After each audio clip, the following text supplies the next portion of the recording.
High, সবাই কেমন আছেন? আলহামদুলিল্লাহ। আশা করি সবাই ভালো আছেন। আমিও আল্লাহ আমাকে অনেক ভালো রাখছে।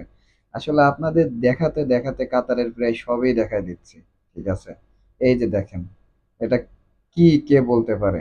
তারপরেও যদি কেউ না পারেন আমি নিজেই বলে দিচ্ছি যে কাতার আসলে শুধু আজনবীদের মানে বাইরের দেশের লোকজনকে যে থাকতে দেয় আসলে এমনটা না, বা তাদেরই যে ইনকামের ব্যবস্থা করে কর্মসংস্থানের ব্যবস্থা করে এমনটা কিছু কিন্তু না। দেখেন এটা পাখিদের জন্য কত সুন্দর করে, পাখি কবুতর এর জন্য কত সুন্দর করে ওরা ঘর বানায় রাখছে।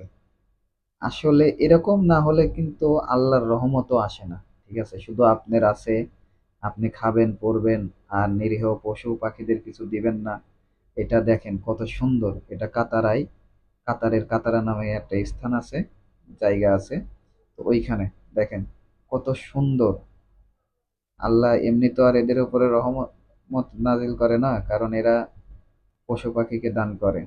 যাই হোক, আরো ভালো ভালো ভিডিও দেখার জন্য সাথেই থাকুন। আল্লাহ হাফেজ।